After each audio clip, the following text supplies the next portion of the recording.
Conservative media done right. You're listening to the SHR Media Network.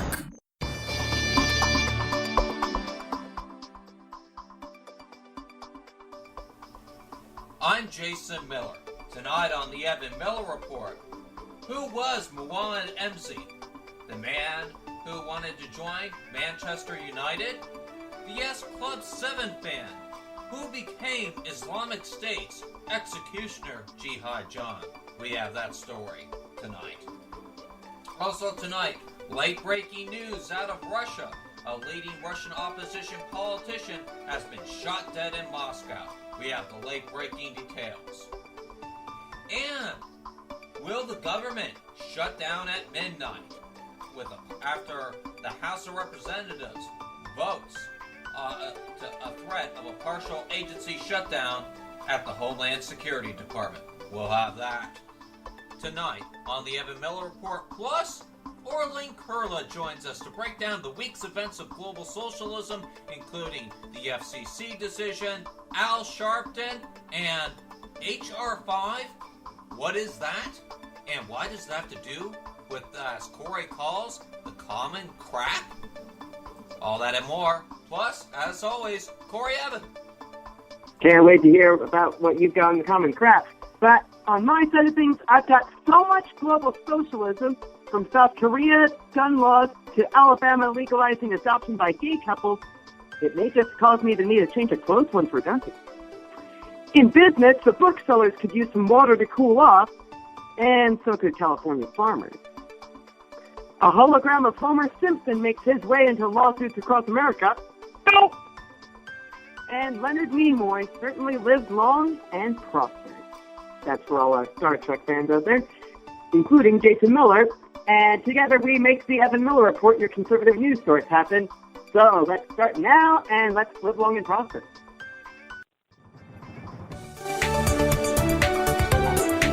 Live from Southern California, this is the Evan-Miller Report. Jason Miller with news and politics, Corey Evan with business and entertainment. This is the Evan-Miller Report on SHR Media. Here now, Jason Miller. And a very good evening on this Friday, February the 27th, 2015. I'm Jason Miller, along with Corey Evan this evening. The clouds are certainly coming in. I'm expecting rain. Jay, how about you? Oh, let's just say it's rain and tears of Al Sharpton tonight.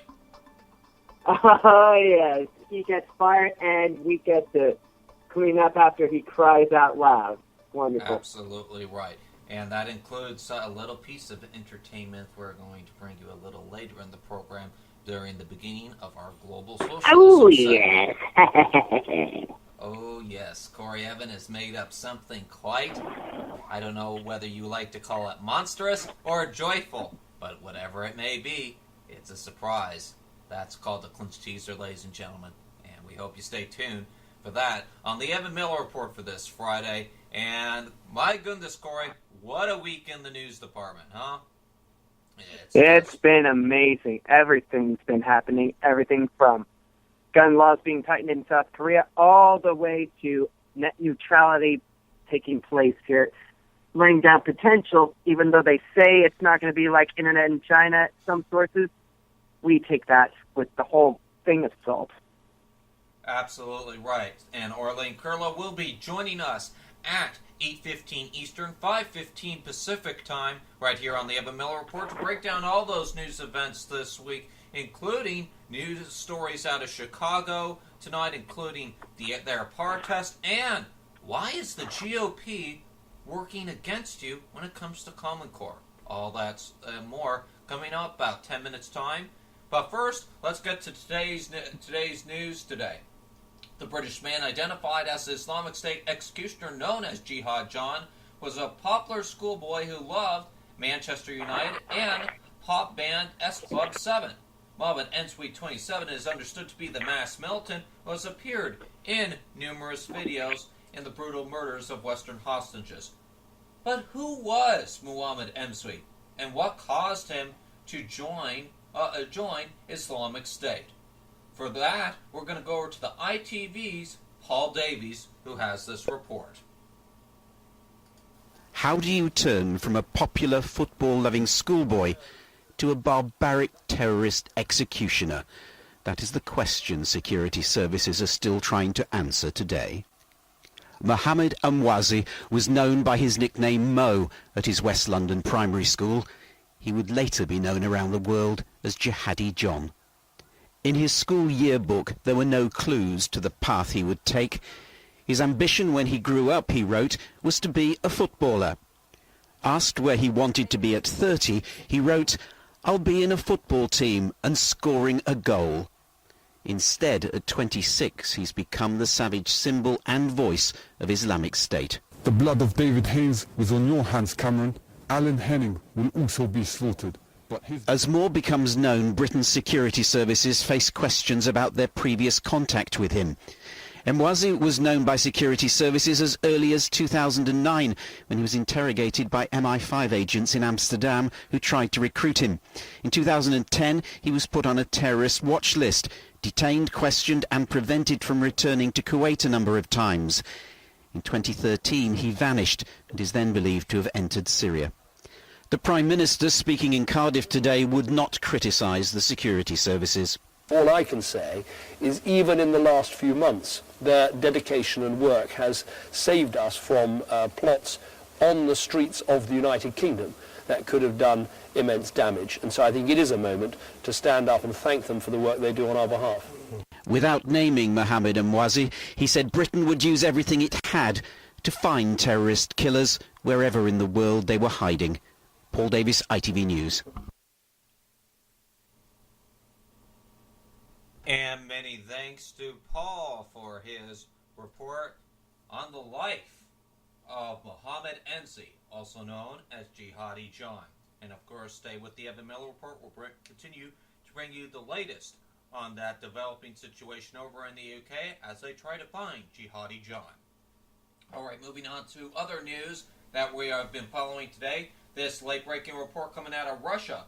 Russian opposition politician, former Deputy Prime Minister Boris Nepitasov, I hope I got that spelling right. I'm sorry for the pronunciation if I butcher that up. It has been shot in Moscow, Russia officials say. An unidentified attacker in a car shot Mr. Nemtsov 4 times in the back as he crossed a bridge in view of the Kremlin, police say. He died hours after appealing for support for a march on Sunday in Moscow against the war in Ukraine. Russian President Vladimir Putin has condemned the murder, according to the Kremlin. In a recent interview, Mr. Nemtsov had said he had feared Mr. Putin would have killed him because of his opposition to the war in Ukraine. Mr. Nemtsov, 55, served as first deputy prime minister under President Boris Yeltsin in the 1990s. He had earned a reputation as an economic reformer while governor of one of Russia's biggest cities, Nizhny Novgorod. Falling out of favor with Yeltsin's successor Vladimir Putin, Mr. Nemtsov became an outspoken opposition politician. Thorbjørn Jagland, Secretary General of the Council of Europe, condemned the killing, saying in a tweet, quote, "I am shocked and appalled. Key opposition leader Boris Nemtsov was shot. Killers must be brought to justice." Mr. Nemtsov was shot around 2040 GMT tonight while crossing Bolshoy-Kamlin Bridge accompanied by a woman, according to Russia's Interior Ministry. He was shot with a pistol from a white car which fled the scene. A police source told Reuters and Russia's Interfax news agency. According to Russian language news website Mundoza, several people had gone out of the car and shot him. One of the politician's colleagues in his RPR Peresmars party, Lean Yashin, confirmed Mr. Nemtsov's death, saying, quote, "Unfortunately, I can see the corpse of Boris Nemtsov in front of me now." He was quoted as saying by Russia's RU news website. In his last tweet, Mr. Nemtsov sent out an appeal for Russia's divided opposition to unite at an anti-war march he was planning for Sunday. All right, folks, back to news here at home. U.S. lawmakers have rejected a short-term funding bill for Homeland Security, increasing the threat of a partial agency shutdown at midnight on Friday. The House of Representatives voted 224 to 203 against the measure, with dozens of Republicans defying party leaders. They rejected the bill after provisions to block parts of President Obama's immigration plan were dropped. The agency, which employs about 250,000 people, faces partial closure unless a deal is agreed on in the coming hours, approaching 12 Eastern Time tonight. About 200,000 department employees, including border and airport security agents, will continue to work without pay if the agency does not have funding. Several Democrats who want a longer-term spending bill passed without changes to the immigration policy joined Republican rebels in voting against the measure. What will the effects be if the Homeland Security Department shuts down at midnight? Airports TSA agents will be required to work without pay. Employers would not have the ability to use a program called E-Verify to check if new employees are authorized to work legally in the U.S. No grants made to local and state authorities, including for training and new equipment. The Secret Service, which protects the president, will not be able to hire agents to protect 2016 presidential candidates.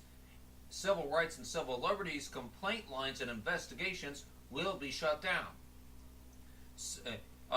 According to some liberals, they accuse Republicans of wanting to use Homeland Security Department funding, which includes immigration officials, as a bargaining chip to force President Obama to end the policies on immigration. Mr. Obama used his executive actions to protect about 5 million undocumented immigrants from deportation last year. Republicans say Mr. Obama overstepped his powers in doing so. A separate ruling by a federal judge in Texas has blocked those policies from starting, while a lawsuit by more than 24 states continues to go forward. Meanwhile, the Senate has passed a bill by 68 to 31 to fully fund the Homeland Security Department through the budget year. According to correspondents, they say it is unclear if House Speaker John Boehner could take up the Senate bill, as it lacks provisions against Mr. Obama's immigration policies and would anger many Republicans. However, some Republican senators have expressed a desire to fight the execution actions in the courts rather than threaten the department's funding. So, Corey, will we see a government shutdown? That remains to be seen, but of course, we'll keep an eye on our Facebook page, facebook.com/The Evan-Miller Report, and we will certainly let you know if the Homeland Security Department gets shut down.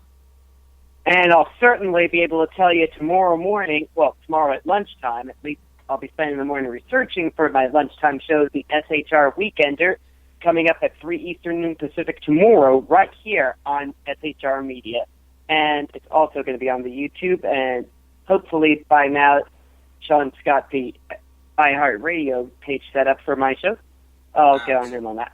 Absolutely right. All right, Corey, you got some of the day's other headlines today. What's going on? In South Korea, Jay, a man fatally shot 3 people Friday and was found dead with a suicide note in the second deadly shooting in 3 days, prompting South Korean police to announce plans to tighten regulations on gun ownership, which are already tight in South Korea, which is yet another item to add to our continuing battle against global socialism. This according to the San Francisco Chronicle. As many people already know, gun possession is tightly controlled in South Korea, with only 1 civilian murder with a firearm reported last year. But hunting weapons like a shotgun in Friday's killing spree are allowed. The victims included a policeman who was one of the first officers to respond, according to the police in Wangseong City near Seoul. The 75-year-old suspect is believed to be the brother of an 86-year-old victim whose wife was also dead, police said. The suspect was found with gunshot wounds in his chest and near his right armpit in what the police believe to be a suicide.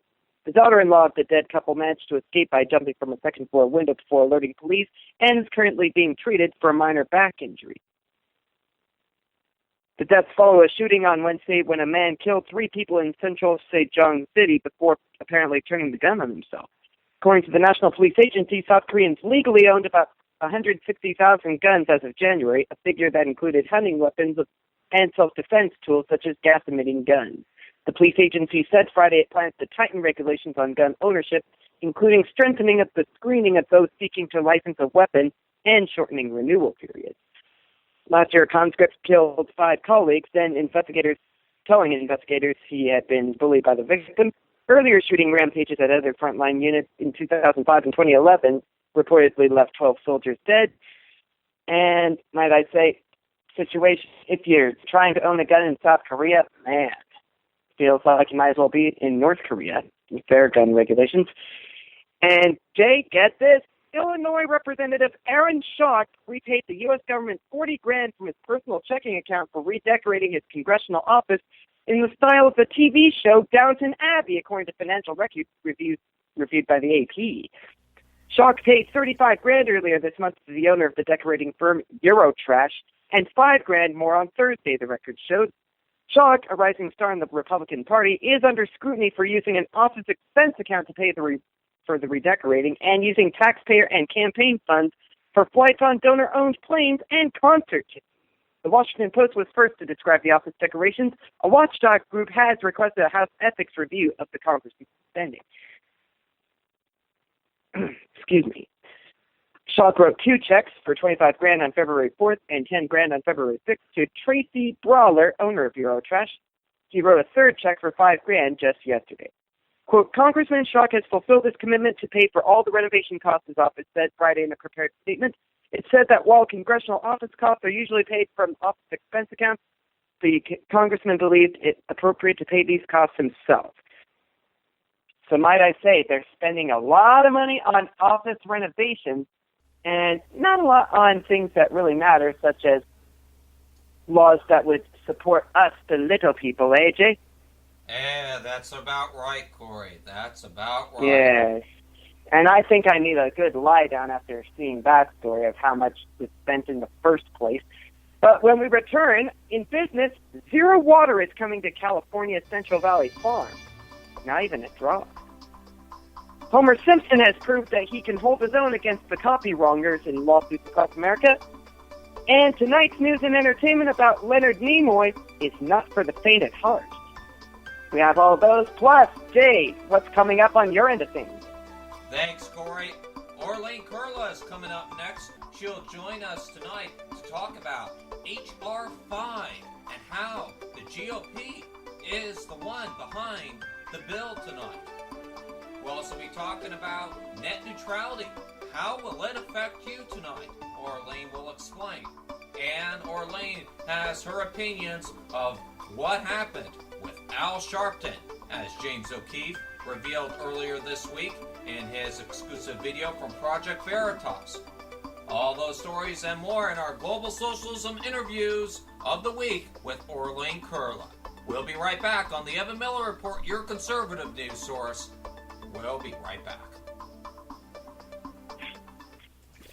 Conservative media done right.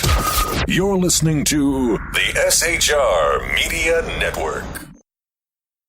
Is radio. Radio.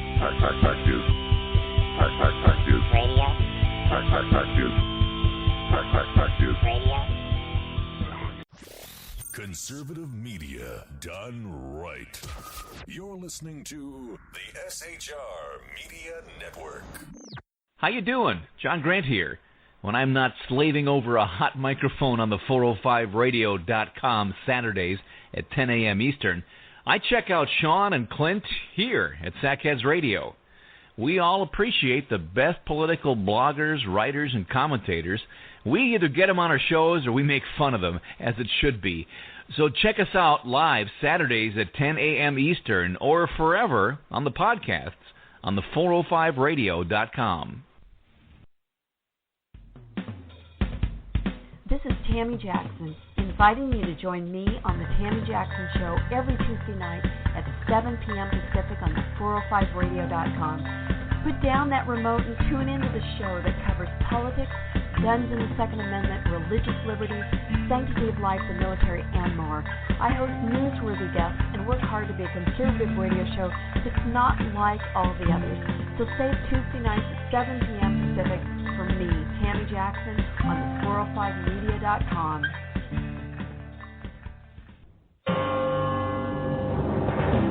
Hello, I'm Paul, a student at Hillsdale College. Here is my professor, Dr. Larry Arnn, on the separation of church and state. America's founders believed in the separation of church and state, in that the country was not to have an official religion or an official sect. But that did not mean that government was to be hostile to religion, or even indifferent to religion, as many today argue. In fact, America's founding document, the Declaration of Independence, includes both a reference to God as the author of the laws of nature and a confident assertion that human beings are endowed by their Creator with certain inalienable rights. Far from being hostile or indifferent to religion, America's founders understood the theology of the Declaration to be an essential part of the education of citizens. This Constitution Minute was brought to you by Hillsdale College. To join the national conversation on the Constitution, go to constitutionminute.org.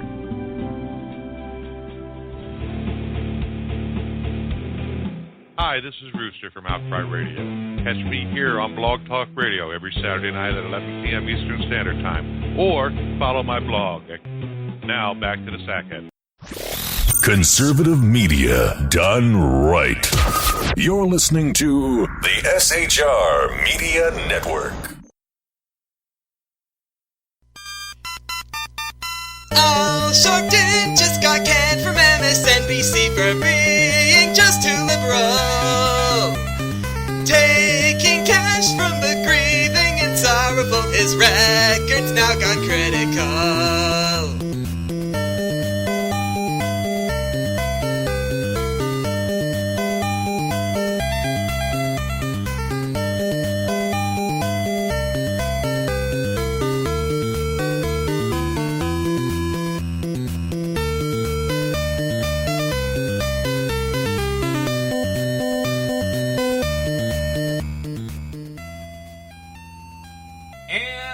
Back to the Evan-Miller Report on this Friday, February the 27th, 2015. I'm Jason Miller, and that's Corey Evans' new pronounced song here, Critical Al Sharpton.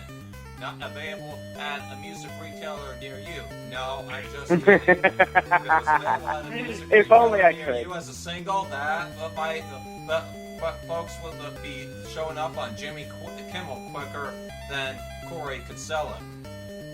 Yes. I'd like to talk to Al Yang because I can figure out how he does his distribution. Because I'm sure he goes through a lot of little licensing things and whatnot. But hopefully I'll follow in his footsteps one day. Absolutely. So thanks to Corey for producing up that little bit for us. And we haven't played a little bit like that since our days up in the LA radio area on Adrenaline Radio, where we started off with the Evan-Miller Report. But it's coming back, ladies and gentlemen. Oh, it's coming back. We made a comeback tonight on that. All right, folks, joining us now is our SHR Global Affairs correspondent, Orlene Kurla, to break down this week's events in global socialism. Good evening, Orlene. Good evening, Jason and Corey. It's nice to be back with you. Pleasure having you back here, as always. All right, we want to start off tonight here with a bit of a story that has been put under the rug, so to speak, because of the other headlines, because of Project Veritas, what James O'Keefe put out earlier this week, and then obviously because of the threat of the Homeland Security Department being shut down this week. To explain to our audience what H.R. 5 is, Orlene, and why it is on the House floor, and why is the GOP the ones writing it? Because it's pro-Common Core. I thought the GOP was against Common Core. Yeah, well, what it is, it's pro-big federal government having anything to do with education. And this H.R. 5, they call it the Student Success Act. What they're trying to do is reauthorize something that was put into place when President Johnson was our president, called the ESEA, stands for Education Secondary Education Act, Elementary Secondary Education Act. And when it was first written, it had only 30 pages. This now, the reauthorization of it will have 600 pages. Each president since Johnson keeps reauthorizing this act, giving it a new name. So it was George Bush Jr. that reauthorized it in 2001 and gave it the name of No Child Left Behind. But it has been absolutely horrible. Nobody wants it. Nobody likes it. And for them to even think of reauthorizing it, they have gotten such a backlash from both Democrats and Republicans across the nation. Yesterday, there was a tweet of 18,000 people that tweeted in saying, please do not reauthorize this. And so obviously something happened. They've actually pulled the bill, and they're not going to... So this is breaking news, then, that the bill actually got pulled. When did this happen? Today? Just today. It was supposed to be voted on today, but they knew they didn't have enough support, so they pulled it. And I'm sorry to say, Republican Senator Lamar Alexander, who was in charge of it, is really a globalist. And, it doesn't matter if Republican or Democrat is behind their name. They all kind of have the same ideas.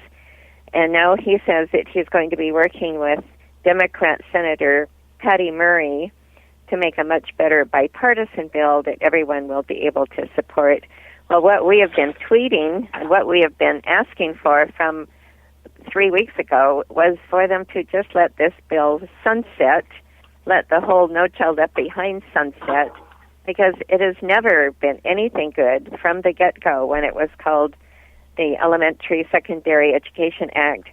Each year, each time that any president has reauthorized it, it has just given more federal control to the Department of Education and federal controls over our states. And even though this H.R. 5, they were saying, was just going to do the opposite, to give more local control to our schools, how can a bill that has 600 pages give any local control? It's just more regulation. Than more teeth. That's right. Just more regulations, and people recognized it for what it was, even though they tried to add lots of nice, sweet little amendments to it. One was to prohibit any information on abortion to be given out in sex ed, and they were trying to say that this bill would help curb Common Core. People recognized it for what it was, and so fortunately it's been pulled. The conversation up there, Orlane, because yes, you're right on what they said on that, because they said that kids who are homeschooled or in private schools would not be included in the Common Core part of the bill. That was part of the bill. And got to thank former Congresswoman Michelle Bachmann for being one of the people sounding the alarm to this earlier in the week. Saw this story in the week. Obviously, you knew before I did. We haven't spoken for a couple weeks. And so it's like when I saw this, like, oh boy, this is a big deal. And here is the list of Republicans, senators by rank. Orlane mentioned Lamar Alexander of Tennessee, Mike Enzi of Wyoming, Richard Burr, North Carolina, Johnny Ennickson of Georgia, Rand Paul, very surprisingly he came up on the list, of Kentucky, Susan Collins of Maine, Lisa Murkowski of Alaska, I'm not surprised by that one, Mark Kirk of Illinois, I'm not shocked by that, he's more of a moderate Republican in the state of Illinois, Tom Scott of South Carolina, Orrin Hatch, who is supposedly, last time I thought, he was an independent, but looks like he's joined the Republicans on this round. Pat Roberts of Kansas, and Bill Cassidy of Louisiana. So those are the list of the Republicans, ladies and gentlemen. You voted in for the past midterms here. Look at what they're doing behind your back. I think, Orlane, 2016 may be a trying year for these list of Republican senators. We may need to vote them out. Yes, I agree. And if people want to know really the nitty-gritty behind this bill, they can go to eagleformofcalifornia.org. We have several letters up there. A letter that I wrote to Lamar Alexander telling him why we did not want this bill. We want it to sunset.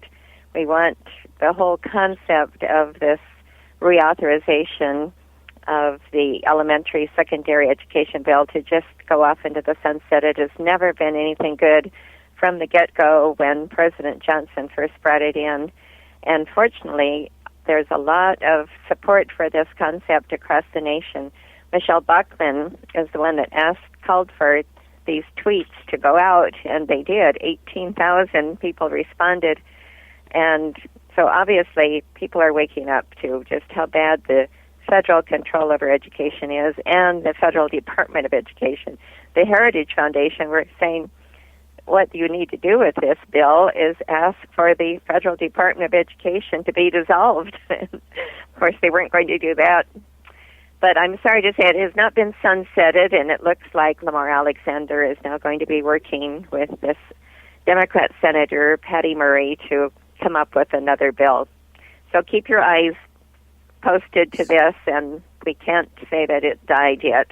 So at this point, it's just been delayed at this point. We have accomplished that part, I think, Orlane. That is the good news there. We just need to keep up the fight on this. That's right.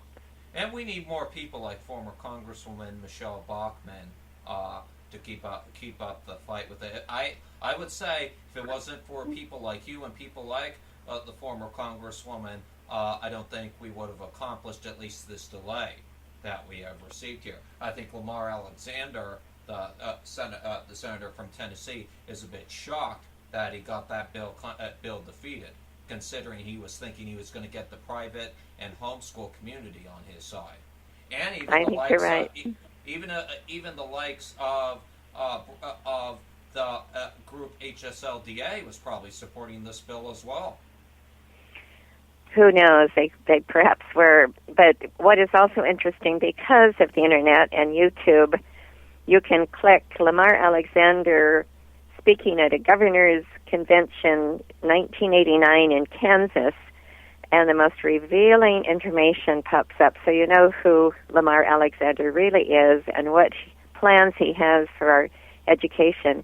He's telling the governors that he wants a new American school that will essentially be keeping track of our children from cradle to grave, and it will be a school that starts at 6 in the morning, goes to 6 o'clock at night, and 6 days a week.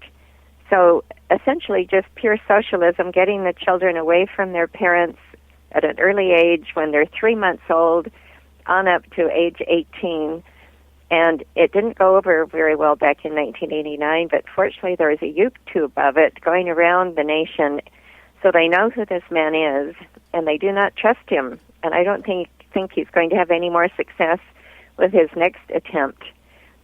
So just I recommend anyone clicking or Googling out his name, Lamar Alexander, and 1989 Governor's Convention, where he's speaking in Kansas, and they'll see his whole YouTube clip, and very shocking information. Yes, and we've posted that video up on our Facebook page, facebook.com/The Evan-Miller Report, facebook.com/The Evan-Miller Report. Also going to put that on the Twitter. I'm not big of a Twitter person, but I am going to tweet this out nonetheless, and people can look at that video there on our Twitter page. The link is up there at EM Radio Report. To look and you know what? This also makes me wonder what else they plan to do with our kids other than socializing them, what other things they plan to do, because you always hear of, like, LA Unified, for example. They're the ones that are always appearing in the news because of a teacher violating one of their students. So it does make me wonder how rampant things like that would run if this guy would have They truly believe that our children belong to the state, which is the old Hitler philosophy, the communist philosophy, and then when you find out that it's a Republican senator who shares that same view, the government should be in charge of children from cradle to grave. It's very scary. It certainly is, Orlane. And on the Corey brings up the LA Unified School District. They're in the middle of possibly going on strike right now because they want higher teacher rates at this time. Do you know anything about that and what the teachers want more than a raise at this point? I don't see them in much of a deserving for a raise, considering how the kids of Los Angeles are being educated these days. Well, it is not only Los Angeles, it is across the whole state of California. Here in Santa Rosa, where I live, all of the teachers at the last school board meetings, whatever district they're in, are all coming wearing the same T-shirts, wearing badges, all asking for their salaries to be increased. I guess they all were willing to take a decrease in salary back in 2008. 2009, when we were in this terrible financial crisis. Now everyone wants a raise, And so it's not just the LA school district. I'd say it's probably across the whole state of California. And, some teachers really do deserve the hard work they're doing. My daughter, because she teaches special ed and her class has been enlarged from 15 students to 32, she is at the school from 8 in the morning till usually 6 or 7 at night, just trying to keep up with all of her work. And so I know there are some very dedicated, hardworking teachers, but there are some that are not. And so, I think in some cases they probably do deserve a raise, but maybe not in all cases. No, not until their test scores improve. Yeah, well, good luck with those with the test scores. With the Common Core being shoved down their throats, we don't know what's going to happen to our kids. So yeah, it's just going to make everything in LA worse. I agree. I think it's going to make everything worse across the nation. And at least in California, we are not quite as bound to having the teachers' salaries tied to the students' test scores as they are in most of the other states. And how unfair that is, because some of the teachers have to issue tests to the students the first week of school, tests that are so far beyond their capability or knowledge. And, of course, they all fail, so that brings down the teacher's salary from the very first month of school. So some things are very unfair to the teachers, and being a former teacher, I'm on the side of the teachers in any case, as that one is. But we didn't go along with that. Sorry. We didn't go along with that in California. That was the one stipulation we refused to go along with. Or we could have gotten a waiver to get out of No Child Left Behind back in 2012, 13, but we didn't go along with that. So the teachers' salaries are not tied to the test scores in California like they are in other states. Wow. Certainly makes me wonder why any teacher would want to take a job, especially at LA school district, but in California, I think a lot of teachers are going to want to take jobs elsewhere, and I don't see as many teachers entering the job field because of all the darn Common Core tests. So many of the teachers who have been teaching for many years are now resigning because they recognize that their hands are being tied. They're no longer free to do what they know is best for the students. And it's amazing. If you Google teachers resigning over Common Core, you will see so many examples popping up, and you'll see the statements that they're making. And you have to admire their courage for resigning. Many of them don't have a job to replace their job with, but they can no longer do what they know is not right for children. Well, you know what I found interesting, and I've seen some teachers do this. The teachers spend a lot of their own paychecks on providing materials for students and providing resources for the students. And I haven't realized how much a teacher actually contributes money out of their own salary, and don't expect that money to be given back to them by the school district, even though the school district is supposed to do that in most instances. I've seen some teachers, heard some stories of some teachers who spend good 30-40% of their paycheck on making sure these kids get a good education. Some of these teachers do care about these kids, Orlane. They really are. They're very dedicated, and I have had the honor to teach with many of those. And I was that kind of a teacher. I was constantly bringing in my own resources to try to enrich the class, and spent so many hours into the wee hours of the morning trying to make things better for them. Some teachers have cookie sales. The PTOs do that to try to raise money so the teachers can even have chalk and Kleenexes in the classroom. It's just things that used to be always provided. They won't even give them a piece of chalk? Teachers have to provide all of those things themselves, and even Kleenexes. Everything that used to be available is not anymore. Wow, it's just amazing. So next time, folks, you're watching the news and you see those teachers on the picket lines, don't think of them in that negative way, that they're all bad that way.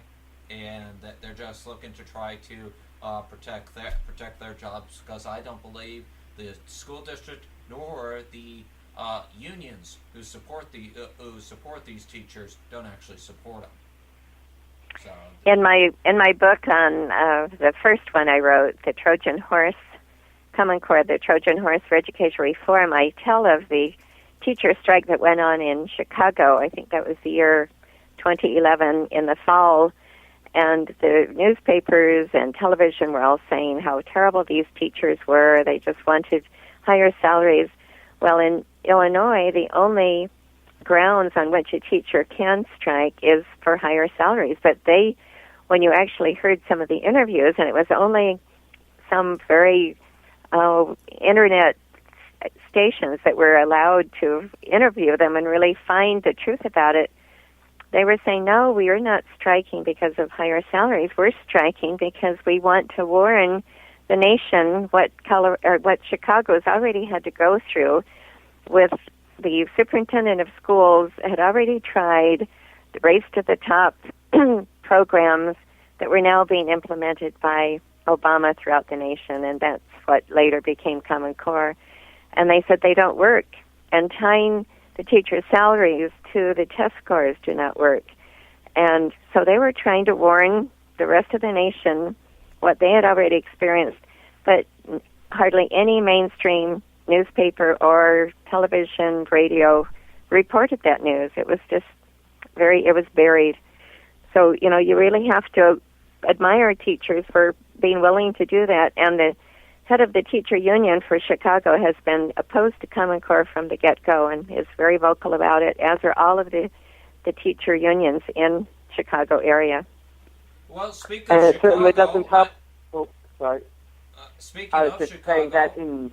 Oh, go ahead, Corey. I'm sorry I interrupted. Go ahead. Yeah. Please finish your point. Yeah, sorry, there's a little lag in between our phones, but I'm just mentioning it doesn't help that Chicago has recently closed, at least what I've read, they closed 50 schools in their area, so that doesn't exactly help things when you're trying to educate more students with less classroom space with fewer teachers. That makes things a lot harder.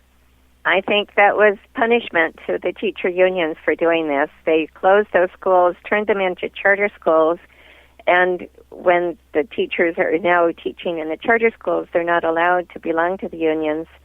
And also the representative government in charge of public schools no longer exists. The charter schools don't have an elected school board. So this is really Obama's plan. He wants all of our schools to no longer have representative government. And that's what they're trying to do. They say that they have low-performing schools, and after 3 years, if they can't raise their test scores, they are forced to become a charter school. And we are seeing this happening more and more across all of our states, including California. Here in Santa Rosa, it's amazing how many once thriving public schools are now charter schools, no longer coming under the auspices of an elected school board. Wow. Oh, man, it's amazing. And to think all of this happened, not starting with Obama, but starting with at least Bush, or further back than George W. Bush, because he's the one who signed that darn No Child Left Behind Act. And I was That's true, but so that definitely trickled down to me. He was just one of the many, in my latest book, The Hidden Seas of a Common Core, I have a whole chapter on the chronological order of how we got to where we are now in progressive education. It really started way back before the French Revolution, really. And that's where socialism was brought into France, and then socialism was brought into Germany. And under socialist systems, of course, the education systems are totally taken over. And then some of our chief educators went over to Prussia, Germany, learned their system, brought it back to the United States, and we have progressively brought progressive education with each new president. Didn't matter if it was Republican or Democrat.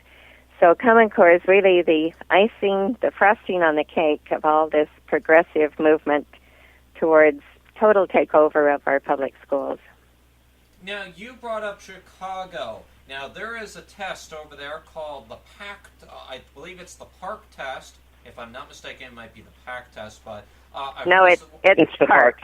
It's Park. Okay, I got it right the second time. So I heard on WGN TV Chicago, was watching Chicago News earlier in the week, and WGN has reported that the Chicago public schools are in a feud with the state of Illinois over these Park test, because the Chicago public schools is refusing to let their students take this test. Now, there's two versions of this test. There is the online version of this test, and then there is the paper version. The Chicago public schools claim that they are not ready and have enough computers to be able to take these tests. The state of Illinois has followed back and said that if the Chicago public schools do not take this test, that they will be losing their federal funding. Now, we've heard similar threats made here in the state of California when Arnie Duncan threatened to take away the funding of California's public schools if they opposed on Common Core. Why don't you tell us more about this? Okay. When they were coming up with the design for the assessment tests that will be testing the Common Core curriculum, they decided, they keep trying to make it appear that the federal government is not in charge. So they decided to have two different consortium to come up with the assessment test. So one is called PARC. That stands for Partnership for Assessment of Readiness for College and Career. The other one is called the Smarter Balanced Assessment Consortium. Smarter Balanced is what California belongs to, and there used to be about 22 states belonging to that one and 22 belonging to PARC. California is one of the leaders for the Smarter Balanced, but it's amazing how many different groups are now, different states are dropping out of these because they've realized just how controlling they are. The U.S. Department of Education gave $360 million to these two different consortia to develop the Common Core national assessments. So if that doesn't sound like the U.S. Department of Education is involved, giving all that money, but they're trying to pay someone else to do what they're not legally supposed to do. Anyway, the PARC one, when you spell it backwards, it spells crap. That's brilliant. I love it. You analyzed it beautifully, Arlene. I thought you would enjoy that. Anyway, you've been listening to Corey Evan rehearsing his critical Al Sharpton thing tonight, I think. So I think you got inspired. Congratulations. You're very welcome. But anyway, the leader for PARC, the leader for the Smarter Balanced, she's tried to keep her name hidden. Her name is Linda Darling Hammond, a very socialist, progressive professor at Stanford, who Obama wanted to have as his Secretary of Education, but not even the Democrats would vote for her because she's so far to the left. Well, the leader for PARC is just as left-leaning. His name is Sir Michael Barber. He's not even an American citizen. He is a British citizen that was knighted by Queen Elizabeth for his education reform, even though he lowered the literacy rate in England once his reform took over. In 2000, the literacy rate was 7th place in international testing. Once he took over with his reforms, it's now down to 17th place. But in spite of that, he was still knighted by Queen Elizabeth, and he's the chief education advisor for the Pearson Foundation, and they're the ones that are doing all of the publishing of the test. Doesn't that kind of sound like he has a conflict of interest there? Certainly. I wouldn't hire him. And the Pearson Foundation has offices in 70 other nations, 36,000 employees. And so it's Sir Michael Barber who's really promoting Common Core in all those 70 nations. But he's also the leader for this PARC consortium writing the assessment test. And more and more states are beginning to know that they don't like these tests. And so I have, in one of the PowerPoint presentations that I give on this, I let people know just how many states are now getting out. So the states that have gotten out of PARC are Oklahoma, Georgia, Alabama, Indiana, let's see, Pennsylvania and Florida, and now it sounds like Illinois is trying to get out of PARC. And then there are also hopefully Utah gets out of there soon.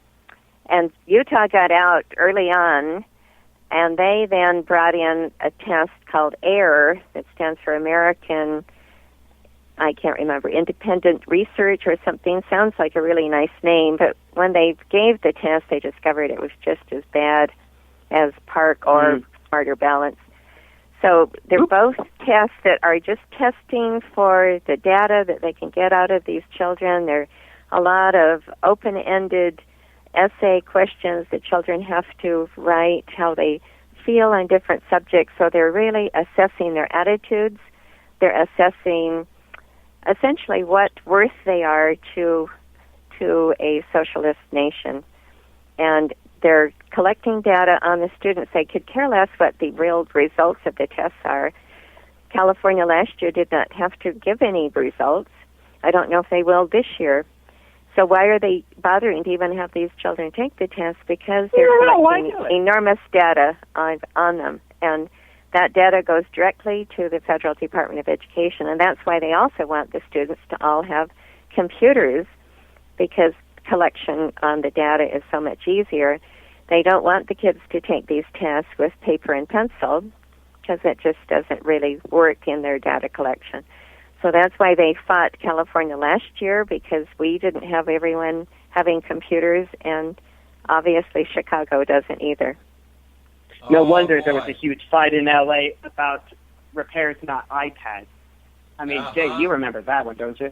Oh, yeah, certainly. That caused quite the controversy. And guess what? Just happened when we talking about computers. I have one of my feeds on here in our newsroom here in San Diego. And Eric Garcetti put out a recycling program today to give computers out to people who are low-income, impoverished Americans. Wonder how many kids are going to be getting that. Orlane, I think you struck a chord today. Well, thank you. But this is, the Los Angeles School District were actually they made the news nationally because they took last year their money that was supposed to be allocated for improving their schools and helping schools that needed new roofs and everything else. This was a bond measure that had passed for helping new schools or old schools to do better. They took that money and used it to bring in all these iPads for their students. So it was, first of all, a violation of why this bond measure was even passed. And then the students started just playing games on the iPads and not really appreciating them. But that's why they needed those iPads, was so they could all take the assessment test. I don't know if you remember reading anything about that. There was even a bill passed in the state legislature forbidding any school district from doing that again because of what the Los Angeles School District had done. Yeah, we reported on this last year. We remember having you on to report this, and of course we talked with the gentleman behind that bill. His name escapes me right now, but I do remember having him on to talk about that and how dedicated he was to that fight to make sure that this debacle didn't happen again. And on top of it, Daisy, who was LA's former superintendent, that cost him his job. That's right. So, ladies and gentlemen, we certainly, if you're watching across the nation and you see this happening in Los Angeles, this is what's coming to you. It may be coming a little slower than you think. And as I always say, Orlane, what happens in California tends to reflect on the rest of the nation, with the exception of New York, where Joe Rella, started our fight against Common Core. That's true. We have to be proud of New York for their bold stands against this, starting with the superintendents themselves. Certainly right. All right, Orlane, anything more you'd like to report on Common Core tonight before we move on to our next set of topics? Yes, I'd like to announce that in Missouri, they have just have a judge who has ruled that it is illegal for the government to work with an interstate testing company that administers the Common Core standards on behalf of schools. So in other words, his name is Daniel Green. He's a Missouri judge, and he's just ruled that it's illegal to bring in this smarter balance testing or the PART testing because this is an interstate compact and it's not authorized by the U.S. Congress. Congress knew nothing about Common Core or anything about these assessment consortium. So that is exciting, and maybe we can follow that ruling by this Missouri judge and bring it into our state. I've already mentioned this to Brad Dacus of the Pacific Justice Institute, and he's going to see if he can investigate this and maybe make a similar ruling or get a judge to make a similar ruling here. Wouldn't that be exciting? It certainly Absolutely. would be exciting. I mean, that's a smart judge in Missouri. Absolutely. So keep us informed, Orlane, on that. And when that does happen here in the state of California, I'd like to have Brad Dacus back. Brad Dacus, very popular guest here on the Evan-Miller Report. He's been on from time to time to report on obvious things, the transgender bathroom bill, and of course the big fight against Common Core as well. He's involved in that. So many issues Brad is involved in, and if any of you have a problem here in the state of California when it comes to any of those topics that I previously mentioned, go to pacificjustice.org, I believe is the website, and you can find more information there on that website. All right, Orlane, I want to move on. You mentioned in Common Core how they want to steal our kids' data. Well, now the FCC made the decision yesterday and put new rules in to regulate the internet. How does this help us, or in my pessimistic way of saying things, how does this harm us? It definitely harms us, and all that I've read about it, these rules will now stifle innovation, and they could be exploited to ram through internet taxes and controls over our privacy. As we know, everything that is happening with cell phones and computers, more and more of this information is being gathered and sent to the huge compound that the NSA has in Utah, and they're just going to be making it. The FCC is saying, "Oh, this will make it so much faster, fairer, and more open." Bright line rules against blocking or throttling. They're trying to use all of the terrible things that have happened with hacking as an excuse for bringing in this control of the internet, but it's very scary. It's really essentially they are now going to be controlling our free speech rights that we've had for a long time with the use of the internet. Now, Orlane, you've been in Germany. Will the FCC rules, net neutrality rules that the FCC passed yesterday, will this turn the United States into what Germany is today? It's not only Germany, but of course China and the former Soviet Union, Russia. They all have very tight controls over the internet, and I believe so. We're just going to be following their examples. This is disturbing. And you know what? We were talking off air today, and this recent hack over at Sony Pictures of that Seth Rogen film, which I will not utter the name of the title on the air because I do not know it, but maybe Corey Evan can repeat it for me because I am not knowledgeable in that part of the entertainment world, and that's why he does entertainment on this program. But really, the Obama administration took full advantage of that Sony hacking thing that the Chinese, whether the Chinese or the North Koreans, whoever is taking the blame for hacking Sony Pictures, use this as an excuse to certainly shove down these FCC net neutrality rules down our throats. Thanks a lot, Amy Poehler. I'm sorry? It's Corey? Amy Poehler. Thanks a lot, Miss Amy Poehler. Really? And it was the North Koreans that were supposedly doing this, but I heard that it was just all fabricated, and I I think you were right on that this was just in preparation to make it appear that we need to have these controls by the federal government over our internet. Very disturbing. And can I ask, when did Germany start these net neutrality rules? How many years ago did this start?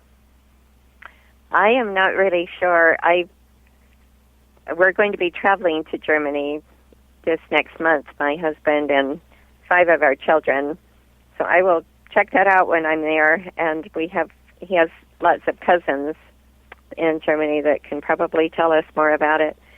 But I do know that I was corresponding with a lady from the former Soviet Union who was here with her husband, and they had Christmas Eve dinner with us, and she told me that once she went back to Russia, she would no longer be able to correspond with me. And I'm sure that they have had those rules much longer in force.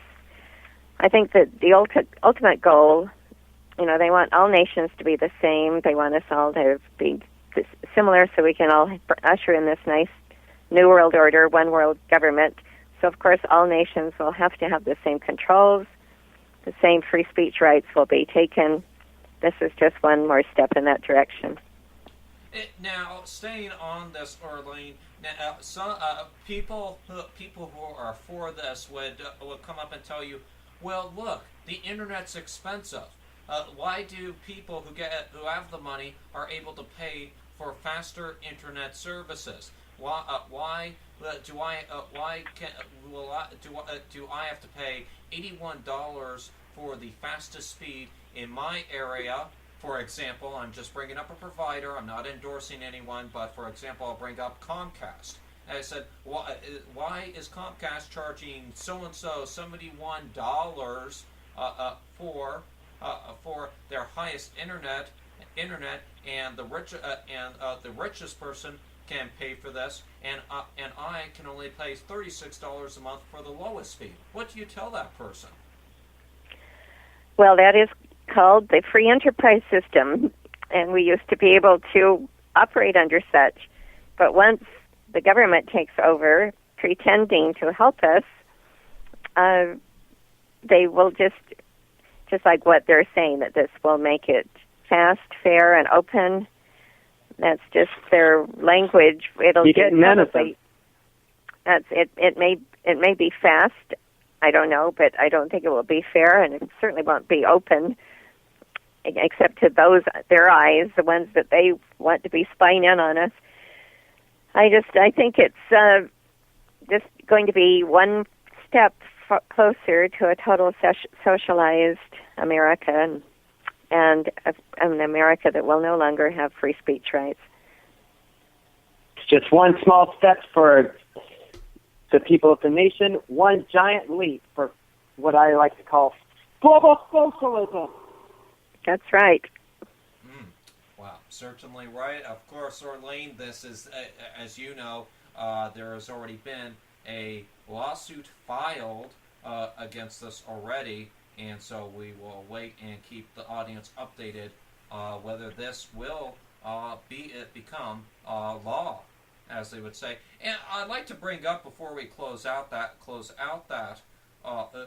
this part of the segment here on this, how can the FCC have so much power to be able to pass these regulations? I thought these rules had to be changed by Congress first. How would the FCC be able to do this in the first place?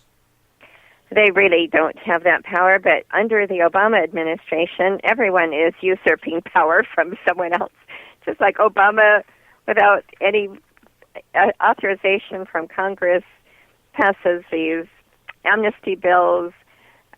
He just loves to write executive orders, whatever he thinks he should.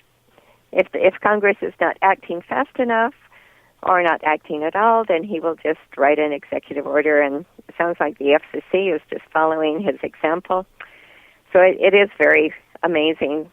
It's not, the rule of law does not seem to apply to him or the people under him. quite disturbing, to say the least, Orlene, and of course we'll keep people updated on this. Okay, let's move on now, and ladies and gentlemen, obviously this was a big story on the Evan-Miller Report this week. James O'Keefe was on our air yesterday and reported to us live on the air that according to the Daily Mail in the UK, that MSNBC fired Al Sharpton. So, Orlene, global socialism and more. Speaking of this, a big fight for us when it comes to fighting for social justice. Yes, it's exciting that people are finally acknowledging just how he operates only for money, for his own pride, his own greed. And it's exciting to see how people who are supposedly the downtrodden, that he's helping with his social justice causes, are now speaking out and saying he's a fraud and all he wants is money, and he tries to take advantage of them and use them to incite people for his own personal mission. And it's every one of these people that he supposedly has been trying to help. That has not been the case at all. He's been just promoting himself and wanting money and exploiting them. And this lawsuit now that is against him and Comcast, Time Warner Cable, I think is really wonderful that they're finally showing him that he actually discriminates against blacks, and Comcast is discriminating against blacks. So isn't it nice that every now and then the truth finally comes out and we can actually find the truth about these people? Absolutely. Absolutely. And it's just one of those cases where I have to quote the Tom and Jerry movie, "It's Dr. Money." That's all they're really thinking, isn't it? That's right. Certainly is, and just to let people know, as Corey Evan reported, Corey Evan, I give credit fully to you. You were the first one to report on lawsuits across America this week that Al Sharpton was being sued the same day that Project Veritas came out with their video exposing Al Sharpton for extorting money out of the likes of Eric Garner, Trayvon Martin, and Michael Brown. So you give credit over to Corey Evan for breaking this before everyone else did. And I will say to this that the lawsuit was filed by African-American Byron Allen and the National Association of African-American-Owned Media. And I'll explain a bit of the complaint, which comes as a $45 billion merger between Comcast and Time Warner is in progress, saying that Comcast had refused to do business with Allen and other black media executives. So, Arlene, Al Sharpton, using his own money and acting like a middleman per se to this organization, and giving his money over and saying that Comcast was doing it when Comcast was not really doing it at all. That's right. Nice. The truth is finally being revealed. Certainly. Now, Orlane, I'd like to get your comments because we're speaking to the lawsuit. Now I want to move on to James O'Keefe's video, and I don't know if you had a chance to watch a portion of it today in your research before the program today. But what's your response to this? Now the families of Eric Garner, Trayvon Martin, and Michael Brown's lawyer coming out accusing Sharpton of exploiting their tragedies in this new video.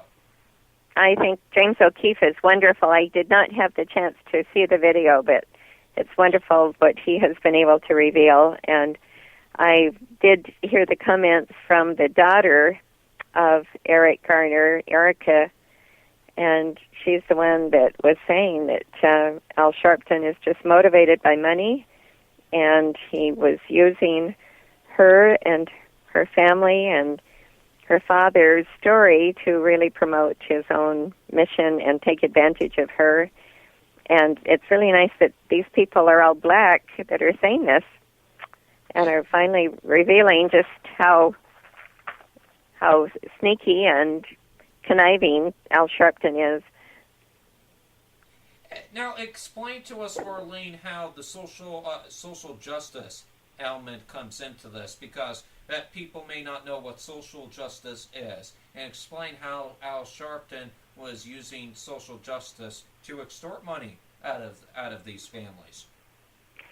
Well, various people have different definitions of social justice. Some people think it means compassion and showing kindness to the downtrodden, but it usually, in the true sense, means taking from those who have and giving to those who have not. It means redistribution of wealth, but it's a very big part of everything now.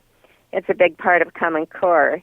Even the Common Core math, they say, is to be promoting social justice in an unjust world. And it's definitely part of Agenda 21. And for your audience who does not know that, Agenda 21 is a United Nations program that was started in 1992. Its mission statement says that essentially the United Nations now will be in charge of however man interacts with the environment. So that's the food we eat, the energy we use, the clothes we wear, the air we breathe, every aspect of how we internet with the environment. And of course, that means total control of our lives. And social justice is, they have these 3 E's of sustainable development. And social justice is essentially the equality part, equal justice. And then another E is environment, and another E is equity, and so, or economy. So they want all animals and people to be equal. That's the environment. And economy is, they all want us to be brought down to the same level, so no rich, no poor. And equal justice or social justice, as I said, is redistribution of wealth. Take from those who have and give to those who have not. And most of the people now pretending to help the downtrodden love to use the word social justice. Another term for it could really be communism, and definitely in the case of Al Sharpton. Oh, yeah, certainly right on with that, Orlene. Now, the social justice part, and I'm still very confused to this. How does social justice come in when it comes to hearing certain court cases? And maybe you can explain this in a broader scope, maybe in the way that the International Court of the ICC, the International Human Court, that I call it, how they do business overseas in there, and as you know, the International Criminal Court, Orlene, does their cases out of The Hague usually. Yes, well, they love to just throw this term around, and when you ask them, how do you define social justice? They don't define it. They just avoid the issue. But it's really, I would say, it's the big mantra now behind almost everything. When we were fighting the One Bay Area for several years, where they were trying to bring in all 9 counties of around San Francisco under one big regional government, social justice was used everywhere. That was kind of the term behind everything. So essentially, they are trying to lower the gap between rich and poor, and they love to use those words. And social justice is their way of doing this. It's a way of essentially taking away individual rights, and you now have group rights, or they love to use the word common good. So it's no longer what is the best for the individual, it's all what is best for the common good. So all of this is part of social justice. And it's, as I mentioned before, it's just a nice, cozy, warm term for communism, taking from those who have and giving to those who have not. And Obama, from the time he was campaigning in 2008, was talking about redistribution of wealth. So he's very big into social justice. Yes, I remember the phrase, spreading the wealth around. And back then, it was hard to feel that there was any wealth remaining, as it was being lost in the economic crisis. And then the quote that I will always remember in the most recent election, and I wish the GOP took more out of his words, that the term "you didn't build that," and people building their own small businesses. That's right. He loves to pretend that the government all helped and everyone else helped. That's not the truth. My father built his farm all by himself from a terrible, sad-looking, destitute desert of sagebrush, lava rock, and jackrabbits to a beautiful farm that finally had water and irrigation. So at the end of his life, this farm had blossomed like a rose and was worth $3.7 million. And it was just hard work, and obviously the free enterprise system that gave him the freedom to do that, but the government had nothing to do with it. It was all his hard work, and his neighbors had nothing to do with it. It was just his ingenuity and hard work, and there are so many businesses like that. You cannot say that we all share in this alike. But Obama even talks about sharing in salvation. In other words, we can't make it to heaven on our own. We all have to give each other a boost. So it's almost like collective. Remind each other that there's been an atonement for us. That's right. It's like collective salvation. That's the other word they love to use, is collective. These are all nice, good-sounding communist terms. Sounds like they've been watching too much Star Trek and the Borg.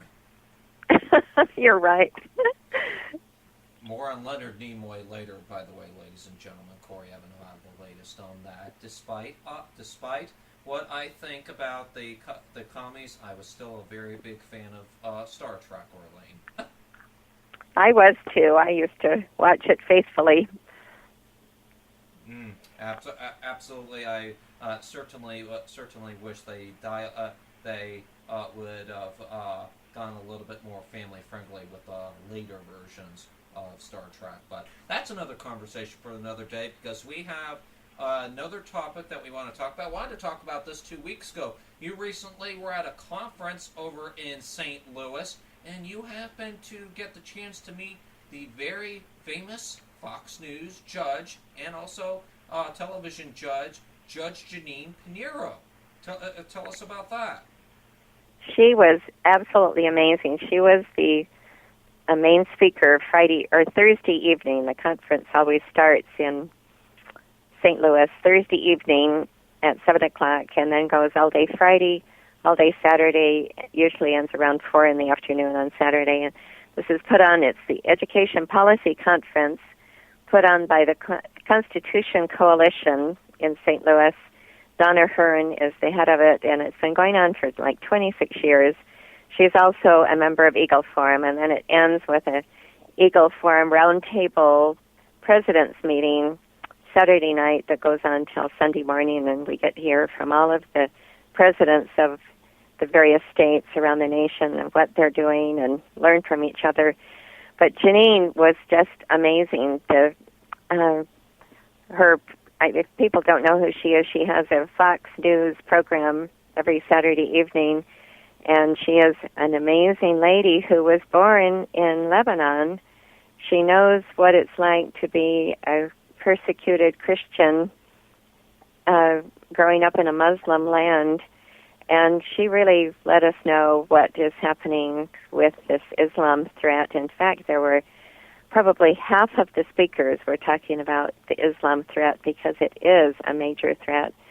And she mentioned how when the Muslims take over, until 10% of the population are Muslim, they really are a nice little religion of peace. They don't really try to make a big splash. Once they get more than 10%, then they begin to take over city government, county government, until you have a place like Dearborn, Michigan, that is a total Muslim city now, and is so frightening what is happening there. She also mentioned that the mosques are being used for storing weapons and training the Muslim Brotherhood. and there are so many mosques around our nation now. The Muslim Brotherhood is always welcome at the White House, and so many of Obama's cabinet are members of the Muslim Brotherhood or are Muslims. And this has all taken place very discreetly, very behind the scenes, and it is very scary what the threat is to our nation now. Certainly makes the Jamestown massacre look like just nothing, almost. That's right. Now, Orlene, what other highlights at what other highlights were there at this conference? Well, there was also a large panel talking about Common Core, and these were some of the state leaders that have been very successful fighting it in Oklahoma, Indiana. Michelle Bachmann was there, and she spoke about how she had tried to get a bill through that would make people reveal what is going on with this promotion of the Muslim Brotherhood and just the scary parts of it, and they would not even let her bill go through. They just, even Republicans like McCain just made fun of it, and so she's been aware of this for a long, long time, and she was part of the I guess the Republican, really the House Intelligence Committee, and traveled to 30 other countries and was aware of the huge rise in Muslim terrorism everywhere, and was trying to reveal this and get the truth out, and they would not let her even do this. I think that's probably one of the reasons why she did not decide to run anymore for office. She just is traveling around and letting people know the threat that the Muslims are to our nation. And there were so many other people who spoke about this. One man, his name is, it's his pseudonym. He's had to go into hiding with his real name, but he uses the name Kamal Salim. He's written 2 books, and he was born also in Lebanon, part of a very large Muslim family at age 7. His parents essentially gave him to the Muslim Brotherhood. As a little 7-year-old boy, he was now trained to be a terrorist, a jihadist. He carried ammunition in a backpack, weapons, crawled through the little tunnels and got into Israel. That's why they like these little 7-year-old boys. Their little bodies can go through these tunnels. And with other 7-year-old boys, they brought ammunition to someone dressed like a shepherd, who then took these backpacks, strapped them on the backs of sheep, fluffed their wool up so no one could see them, herded the sheep into some town, and then detonated what was in the backpacks, and the sheep blew up, and so did the town. And this was his first mission. He spoke about so many other missions that he was sent on. Finally, at age 23, he was sent to the United States to proselytize these wayward, sad American youth and bring them to the Muslim religion, which he did. And because we have so many young men that are coming from single-parent homes, they really have no sense of belonging. They are not raised with a religion anymore. They're very easy prey to come in to become a jihadist and join the Muslim religion, especially in our prisons. They're having such success doing that. Well, this Kamal had a terrible accident, ended up in a hospital with just his neck broken, so many of his bones broken. This was in the southern states, I think either in maybe Mississippi, and the nice Christian doctor told him, do you have anyone that you can go be with, because you're going to need some long-term care to recover. Well, he couldn't tell him that his home was the Muslim Brotherhood or reveal anything about them, so he said no. And so this nice Christian, and he had no insurance, this nice Christian doctor took him home and said, my wife is a nurse, we'll take care of you. And so he was with him for a month. And the three little children, the first night, as the father said, we'll go prepare dinner and our little children will entertain you. These darling little children jumped on the bed, called him Uncle Kamal, said, obviously you are really hurting. We will pray for you. So these three little children, touching his broken bones, were saying a prayer for him. And, well, pretty soon his heart was just melted. And everything he'd heard about Christians, all the propaganda against them from the get-go when he was a little boy on up, he began to realize this is not true. So when he was healed, also when he was in a wheelchair, they would take him to various prayer meetings. They collected money from all these wonderful Christians, so his $70,000 bill at the hospital was paid.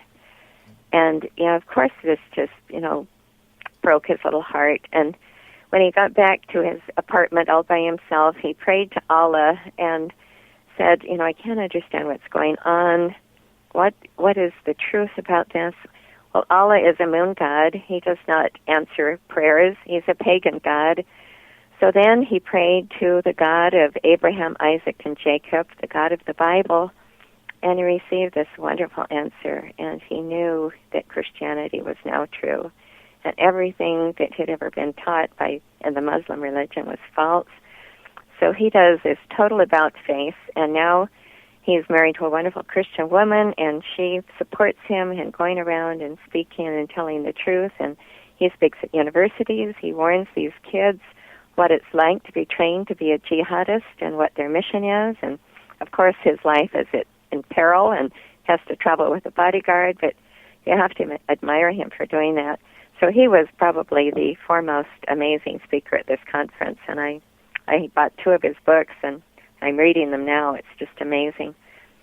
It sounds like you were very touched by what he had to say at the conference. I can hear it in the emotion in your voice that you were very touched by his story and what he had to say. Yes, I really was, and I had my picture taken with him. Maybe we can bring him to speak for one of our state conferences someday. Oh, Orlane is so good at segueing segments. That is why she is our global affairs correspondent.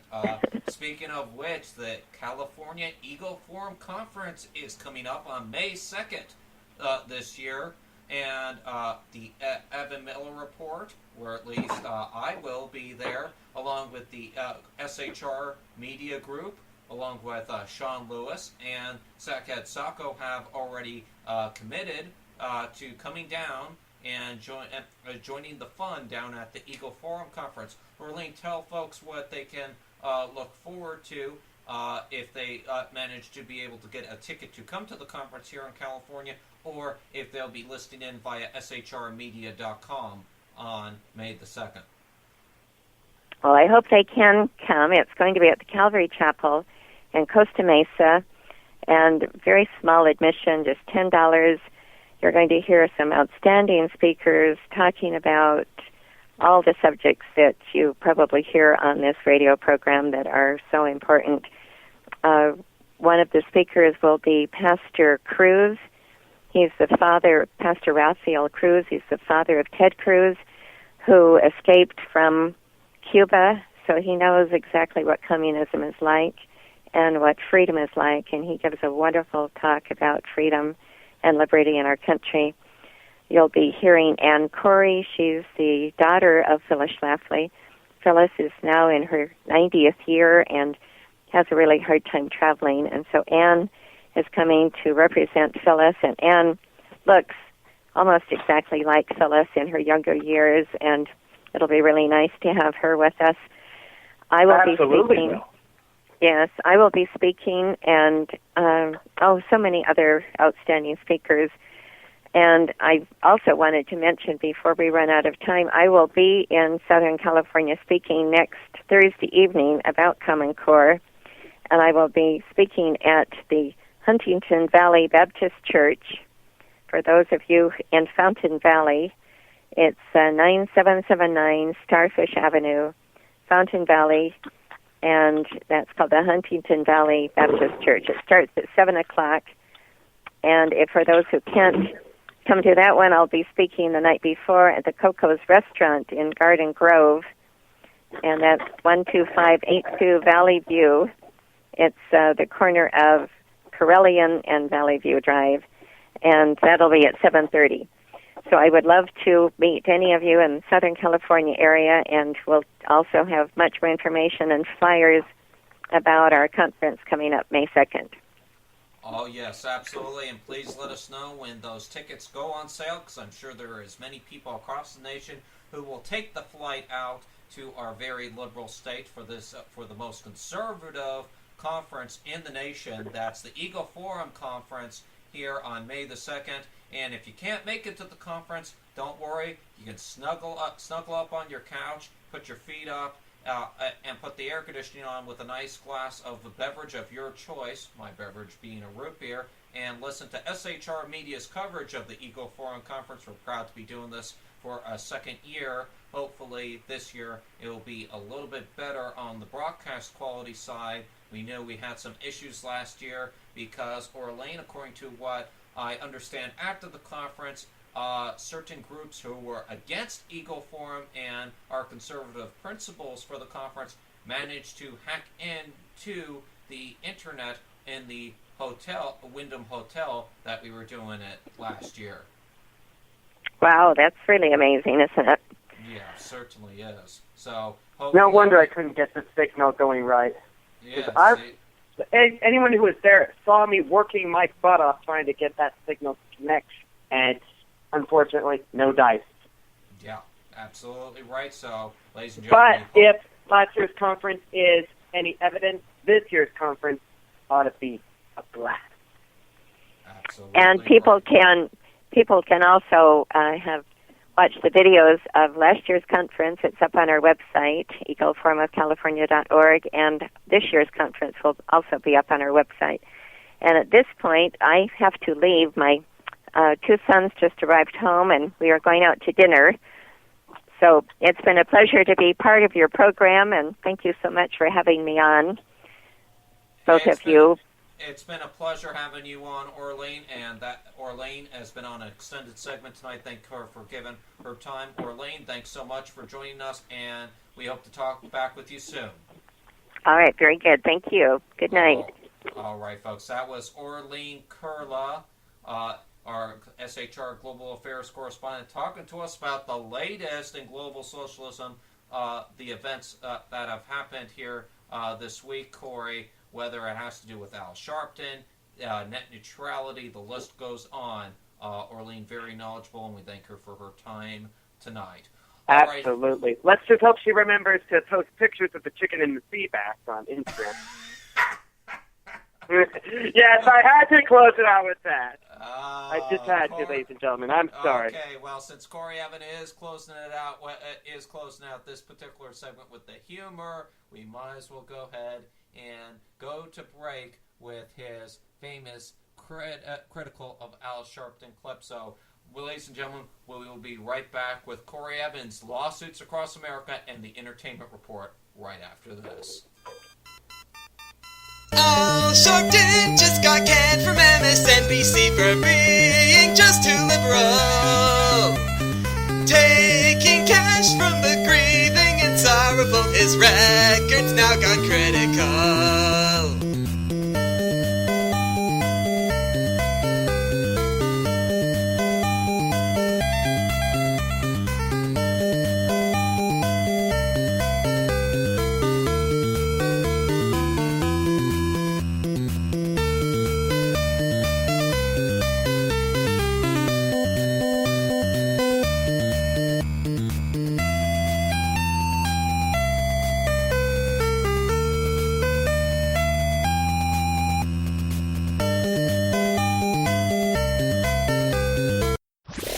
Conservative media done right.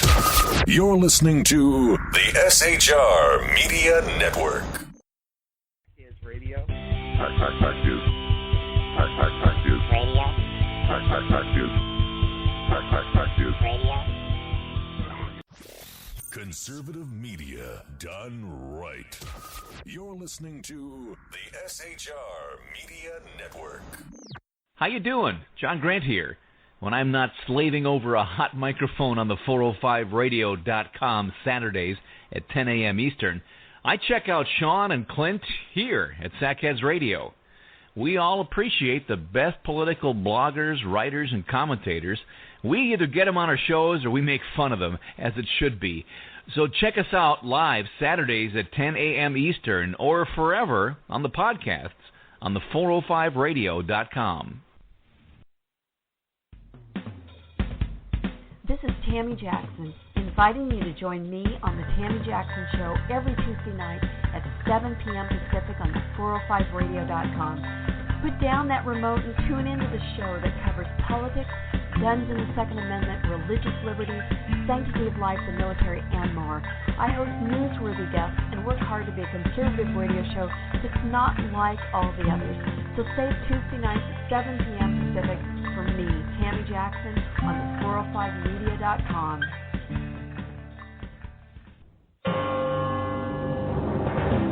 Hello, I'm Paul, a student at Hillsdale College. Here is my professor, Dr. Larry Arnn, on the separation of church and state. America's founders believed in the separation of church and state, in that the country was not to have an official religion or an official sect.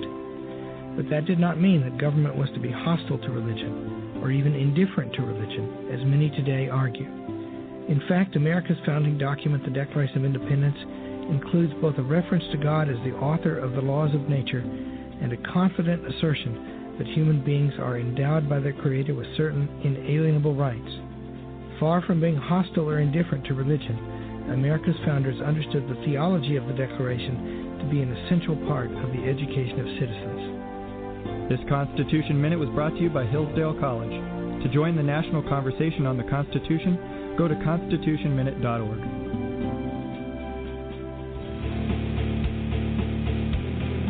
Hi, this is Rooster from Outcry Radio. Catch me here on Blog Talk Radio every Saturday night at 11 p.m. Eastern Standard Time, or follow my blog. Now back. At St. Jude Children's Research Hospital, our discoveries have helped drive the childhood cancer survival rate from 20% to 80%. And we share our research all across America. I'm 80% sure I'll spoil my kids. I'm 80% sure I'll break boys' hearts. I'm 80% sure we're chick magnets. 80%? I'll take those odds. Give thanks for the healthy kids in your life and give to those who are not. Go to stjude.org or shop wherever you see the St. Jude logo.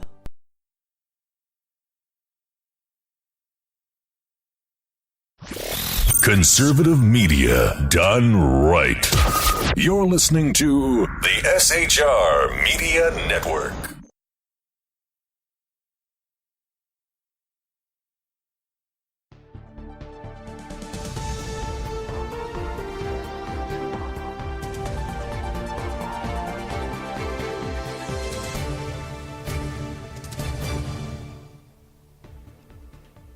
And welcome back to the Evan-Miller Report here on the SHR Media Networks. I'm Jason Miller, along with Corey Evan. Before we get over to Corey Evan with the business news tonight, we have a look at the headlines at this hour of this special edition of the Evan-Miller Report in hour number 2 of this special edition tonight.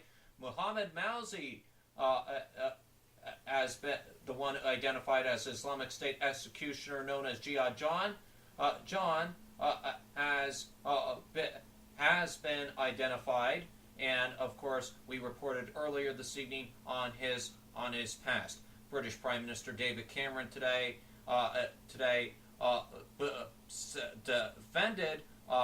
defended British government sources, including MI5, despite their failure to recruit Jihad John tonight.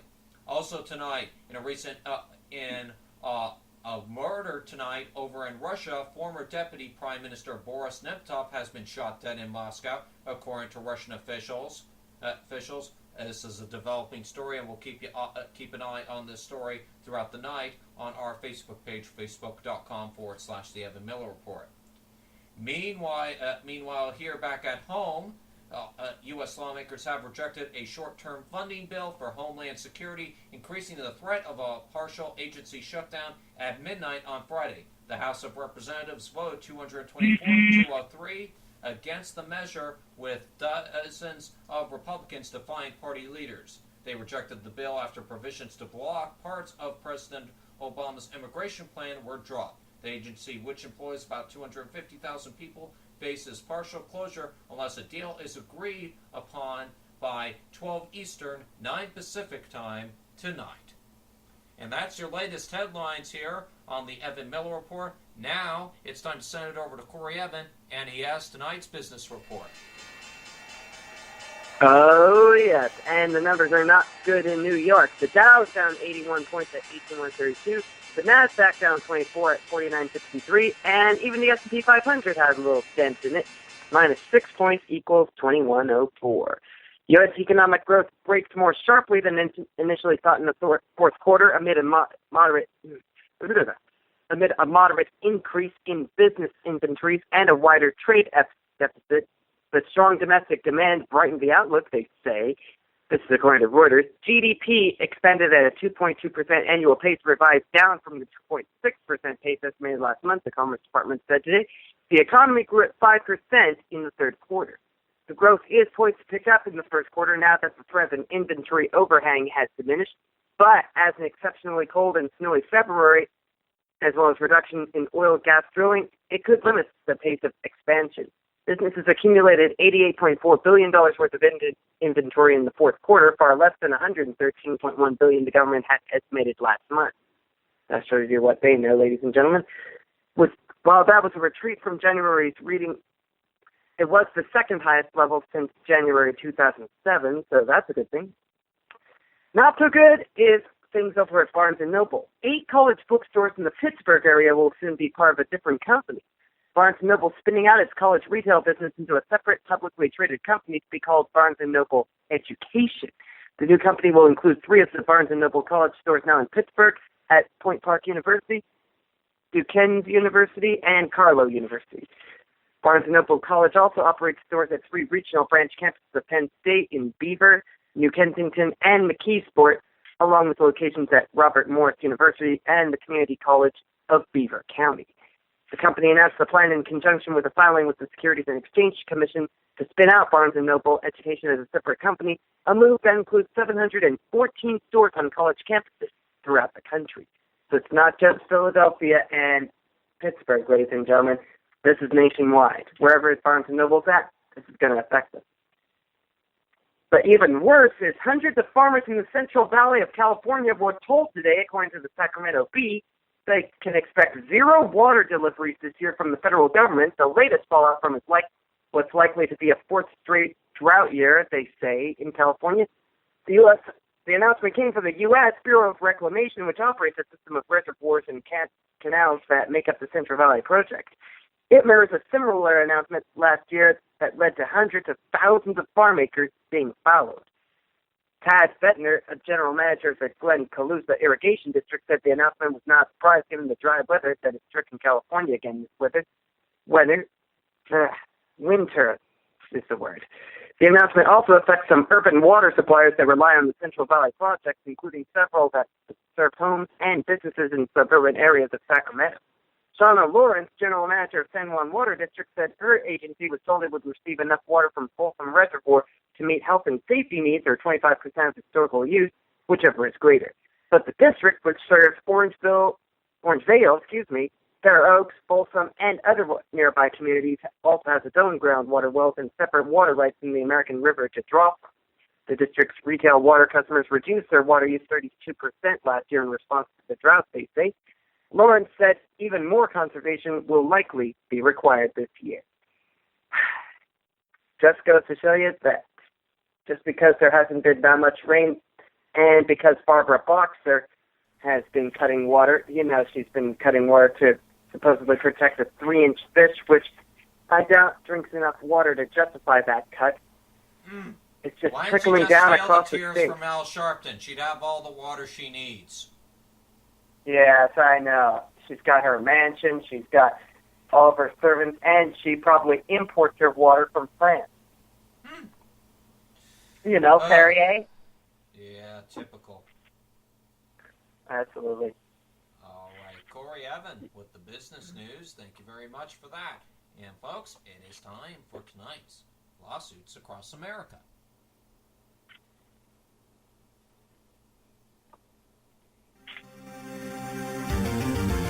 And now it's time for Lawsuits Across America. The cases are real. All rise for the Honorable Corey Evan.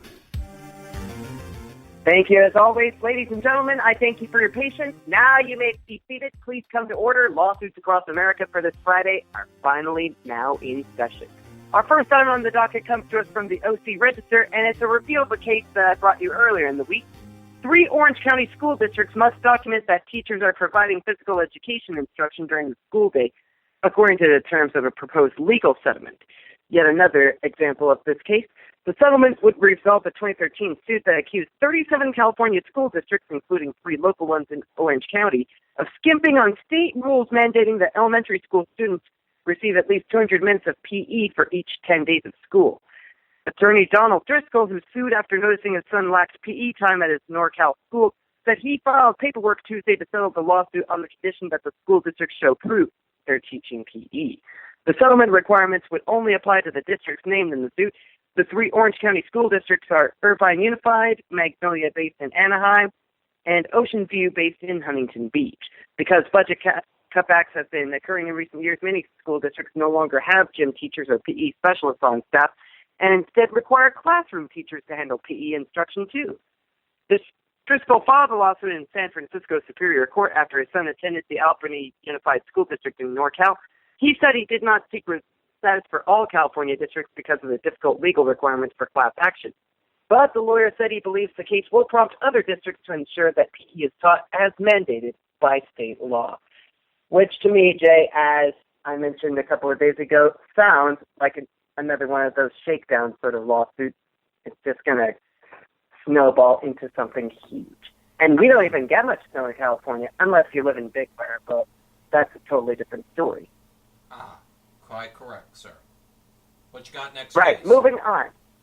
A Tuscaloosa judge has scheduled an August trial for a lawsuit filed against the daughter of Alabama football head coach Nick Saban over a fight she had in 2010.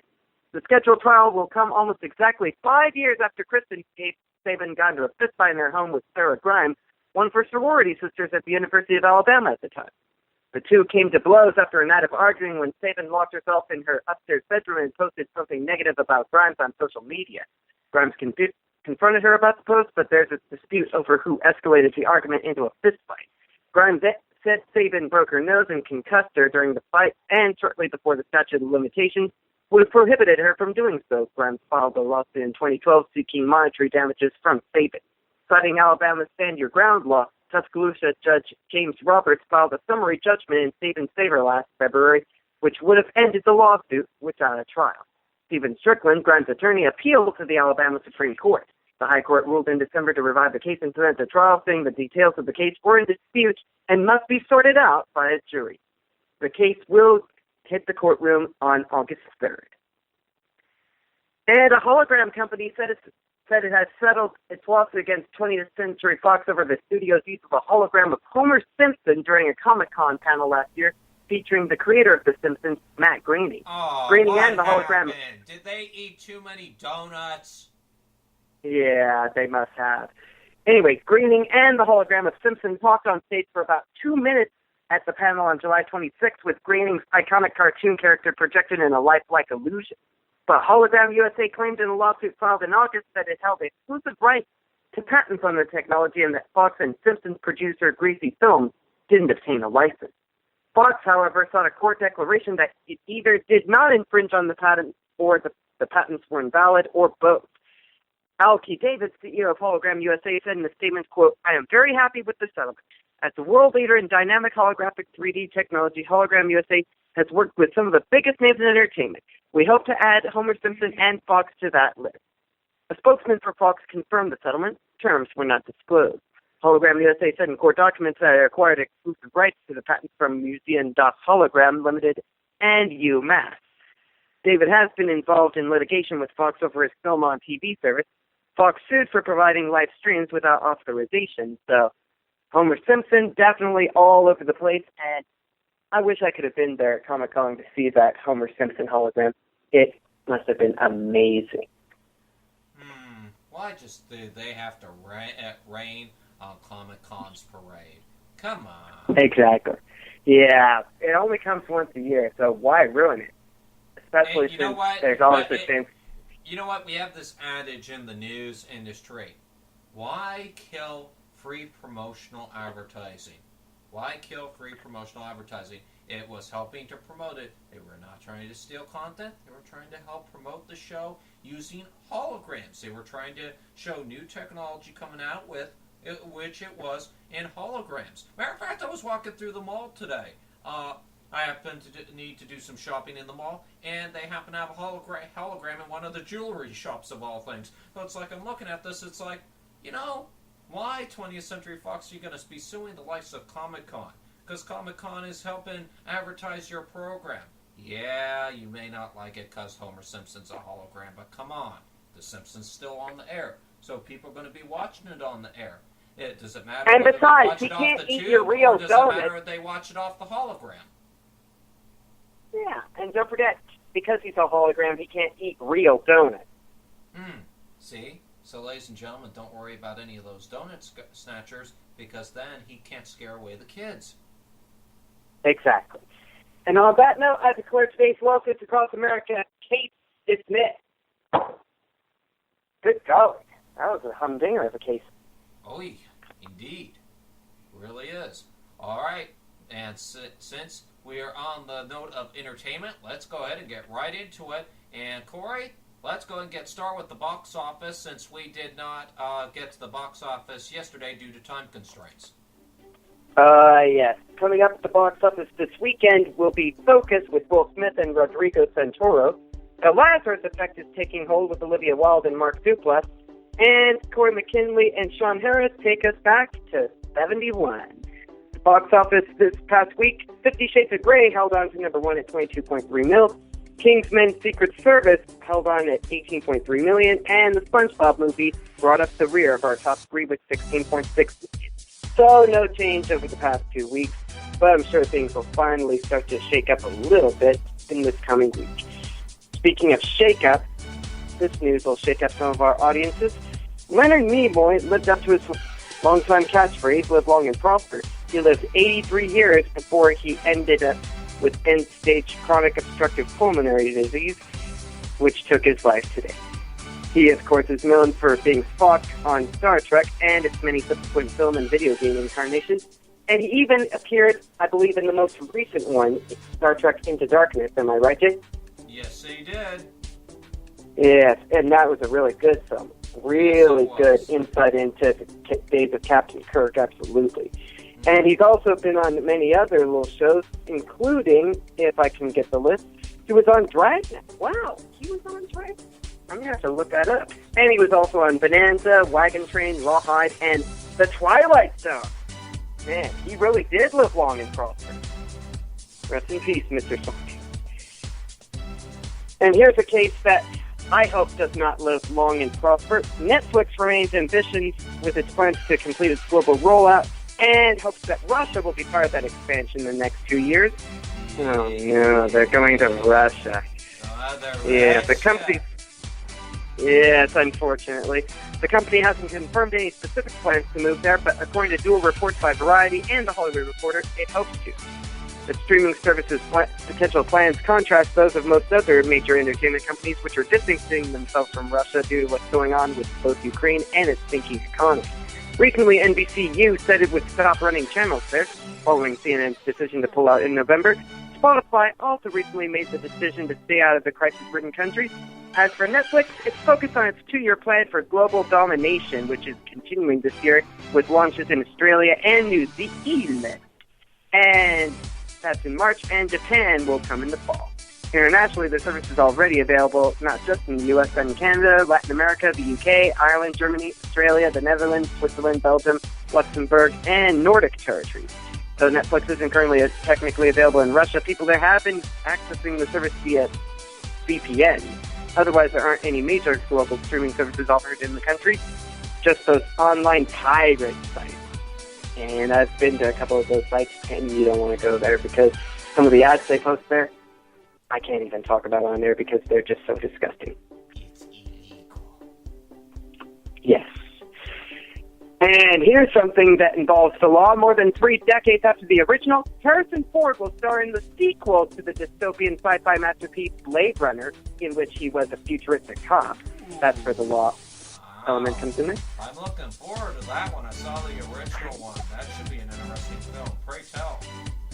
Yes, the plot of the film will also take place decades after the events of the original, a 1982 film that was set in 2019, with a script written by one of the first movie's co-writers, Hampton Fancher and Michael Green, using an idea that the former came up with, director Ridley Scott, who helmed the original movie. Principal photography will begin next year, according to Deadline. Director Denis Villeneuve is currently in talks to lead the film. Scott, who broke the news that a sequel was in development in 2012, will serve as executive producer of the film. Scott relayed late last year that Ford had read the sequel script and that it had more than impressed him. At least that's what he told MTV. Blade Runner kind of landed on a somehow very credible future, and it's very difficult to change that because it's been so influential with everything else, at least according to officials in the industry. So Jay's excited for that, so it's got to be somewhat decent if Jay likes it. Because, Jason is very, very picky about which films he'll go to. But, if anything, I was able to get him on Despicable Me. That was a good film, and he managed to agree with me on that one. So, it's not that hard to crack him on films. So, good job, Mr. Harrison Ford. And with that, I will declare today's entertainment report all done. Very nice. Yes. Boy. Thank you very much to that. And ladies and gentlemen, we'd like to thank you for tuning in to the Evan-Miller Report this week. We've had a lot of changes this week. We hope you're enjoying some of those changes. And I'd like to thank the folks over at KCBQ Radio over in San Diego on 1170, the Andrea K. Show, for inviting me on the program to talk about our interview with James O'Keefe yesterday. I enjoyed being on their program last night to talk briefly about Hey, next time you're on a radio show other than our own radio show, let me know so I can prep something ahead of time. Well, certainly will. I got the notice to be on that program literally 15 minutes before I was supposed to go on that program last night. So sometimes, ladies and gentlemen, you have to be ready in this business for anything. And last night certainly was a great night for us last night, and we were glad we were able to help James O'Keefe of Project Veritas with his expose of Al Sharpton, to be sure. So, ladies and gentlemen, we thank you for tuning into the Evan-Miller Report this week. We thank you for depending on us to bring you your news here, day in and day out here on the program. Before we leave, I'm going to send it over to Corey Evan, and he has what is coming up on this weekend's SHR Weekend News at 3 Eastern, 12 Pacific, tomorrow on the SHR Media Networks. Corey?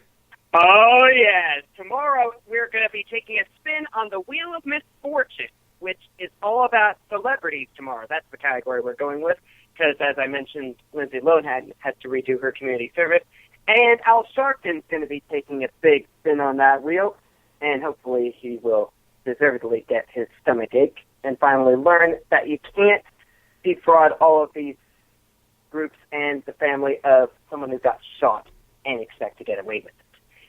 That and more coming up, along with my game show News Minute on tomorrow's SHR Weekender, 3 Eastern, New Pacific, shrmedia.com. All right. Thank you very much, Corey Evan.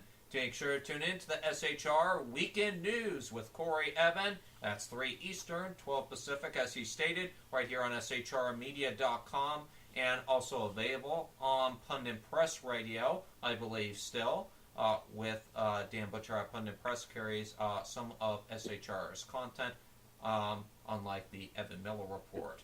But, ladies and gentlemen, on that note, that is the Evan-Miller Report for this Friday, February the 27th, 2015. For Orlene Kurla, I'm Jason Miller, saying so long from San Diego. And Corey Evan is right here to close out the show. Yes, follow us on Facebook and Twitter. You'll be glad you did. Facebook.com/The Evan-Miller Report. Twitter @EM Radio Report. For all of us at SHR Media, we thank you very much for listening, and we hope you'll tune in to the Weekender tomorrow. Have a good one, and have a great weekend for those of you who can't make it. Good night, everybody.